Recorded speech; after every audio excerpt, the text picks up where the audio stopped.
May mga kwento na dapat hindi na ikinukwento.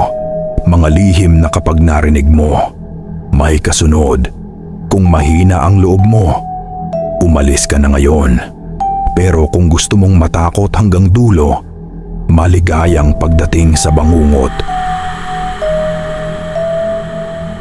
Ang babaeng puti sa barangay San Isidro. Bohol tahimik ang barangay San Isidro kapag lampas alas 10 ng gabi. Hindi yung tahimik na payapa, kundi yung katahimikang may nagmamasid. Walang streetlight sa kalsadang papasok sa dulo ng barangay. Sira raw sabi ng kapitan. Pero ang totoo, kahit kailan daw ay hindi talaga nilagyan. Dahil tuwing may ilaw, mas malinaw siyang nakikita. Ang babaeng puti.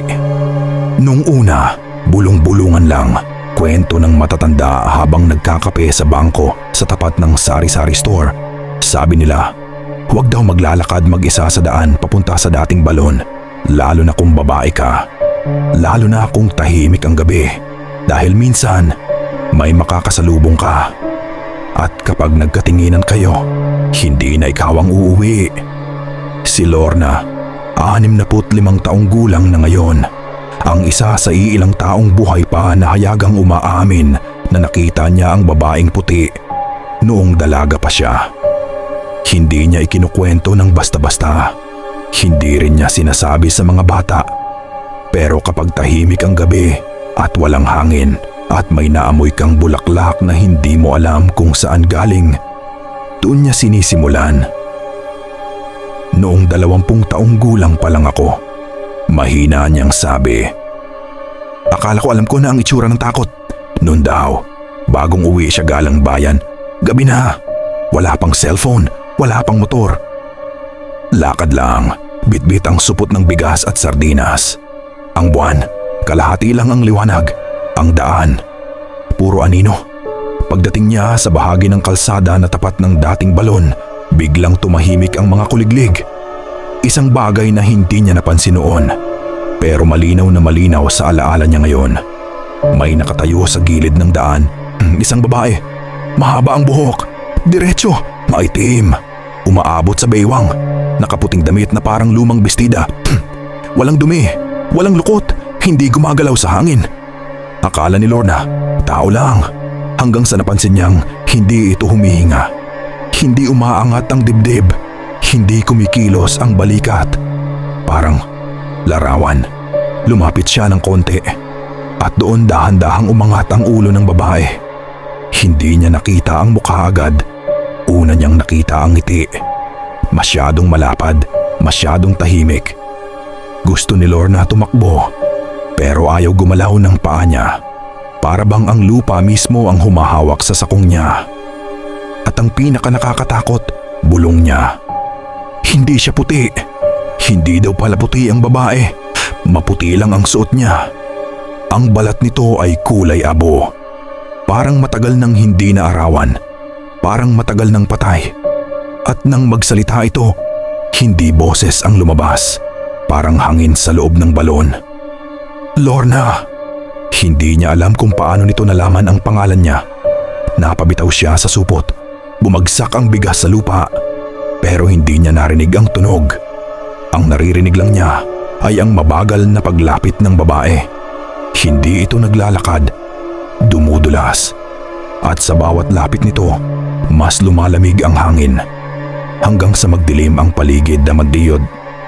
At ang huli niyang naalala, bago siya mawala ng malay, ay ang mukha ng babae na walang mata.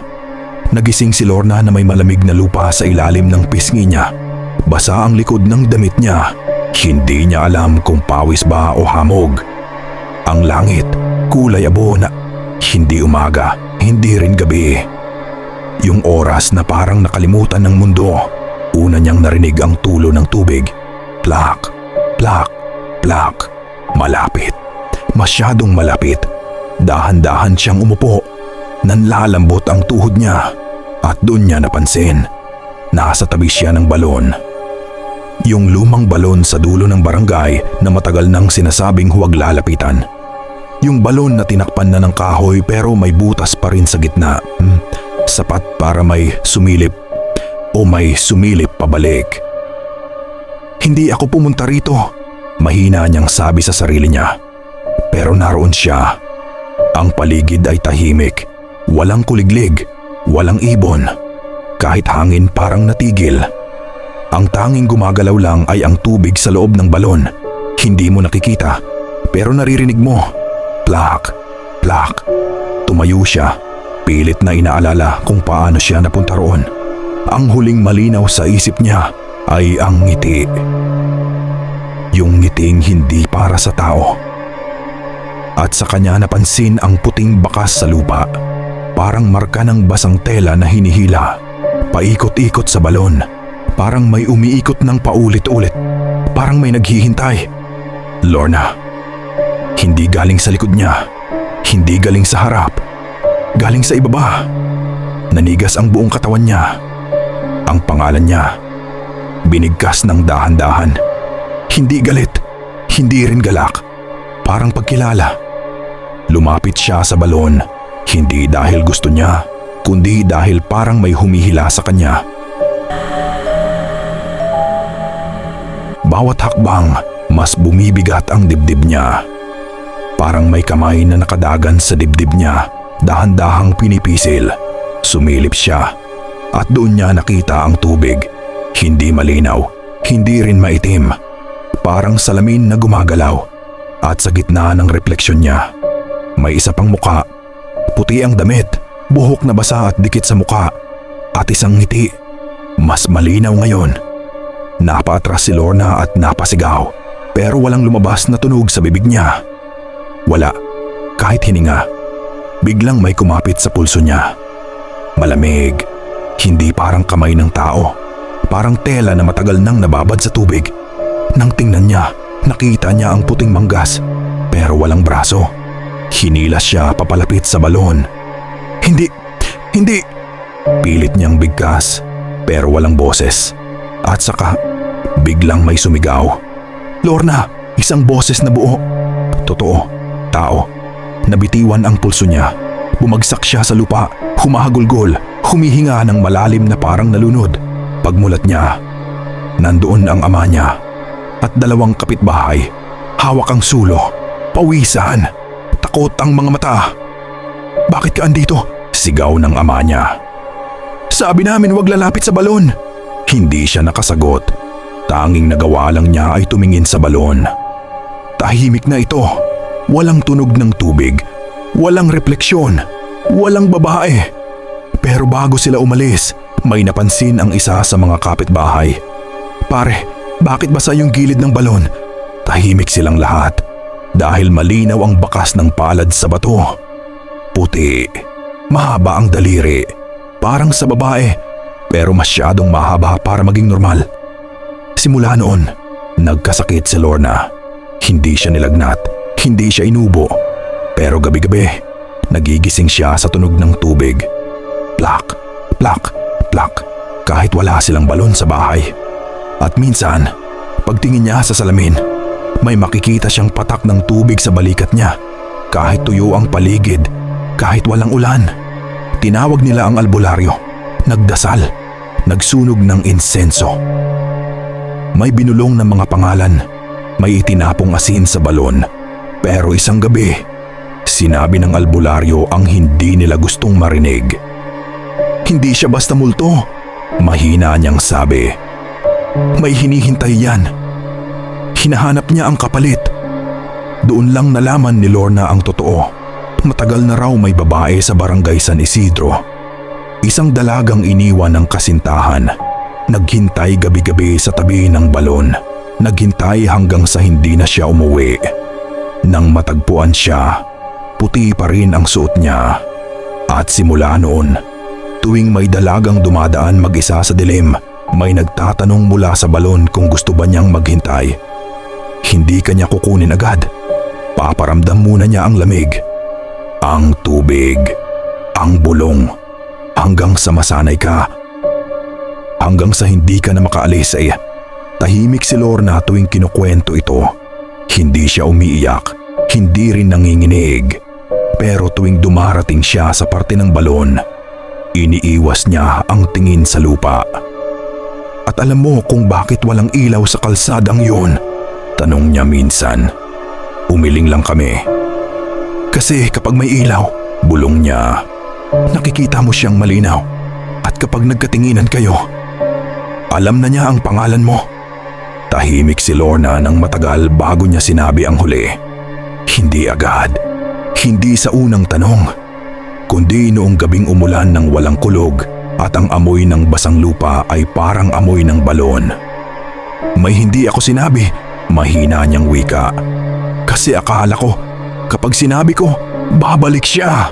Tahimik kaming lahat, kahit ang hangin parang nakikinig. Noong gabing iyon, ang gabing muntik na siyang hilahin pababa. May nangyari raw na hindi niya ikinuwento kahit kanino. Habang nakahandusay siya sa lupa, bago dumating ang ama niya, may bumalik na boses mula sa balon. Hindi na bulong, hindi na hangin. Babae pa rin, pero pagod. Hindi ikaw, sabi ng boses. Hindi ka pa. At sa kanya nakita, hindi sa mata kundi sa loob ng isip, ang mukha ng babaeng puti bago ito naging multo. Hindi siya galit, hindi siya masama. Isa lang siyang dalagang naghintay. Naghintay sa kasintahang nangakong babalik.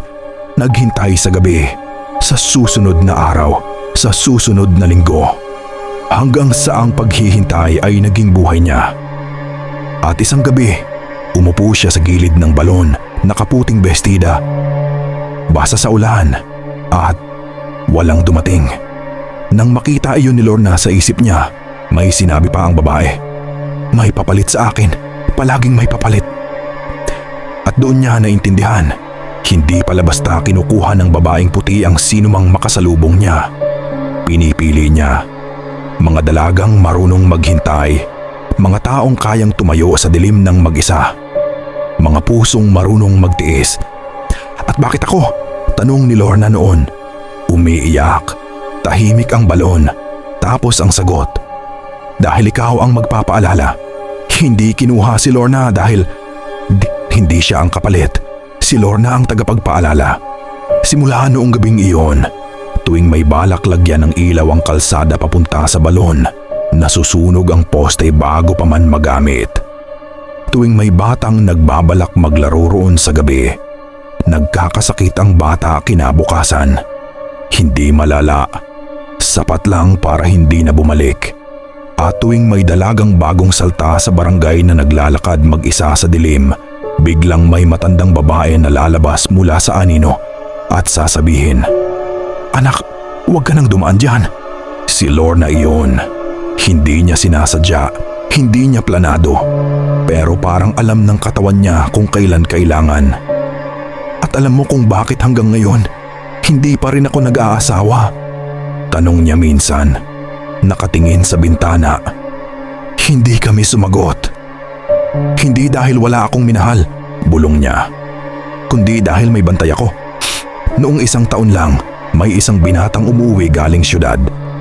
Lasing. Dumaan sa kalsada ng balon kahit pinagsabihan. May cellphone, may ilaw, may tapang. Kinabukasan, natagpuan ang cellphone niya sa tabi ng balon. Bukas ang video. Walang babae sa frame, pero malinaw ang boses. Hindi ka ang hinihintay ko. Simula noon, wala nang dumadaan mag-isa sa gabi. At si Lorna, 65 taong gulang, tuwing madaling araw, nagigising pa rin sa tunog ng tubig. Plak, plak, plak. Hindi na siya natatakot dahil alam niya hanggat may nagbababala, may hindi kinukuha. Pero isang gabi, bago siya matulog, sinabi niya ang huling bagay na hindi niya pa nasasabi noon. Kapag nawala ako, mahina niyang wika, doon na kayo matakot dahil ang babaeng puti sa barangay San Isidro hindi kailanman nawawala. Nagpapalit lang ng naghihintay. Candle Eye. At kung iniisip mong tapos na ang kwento, baka ikaw na ang susunod. Kaya mag-comment o isend sa aking Gmail ang iyong kwento. Paalam.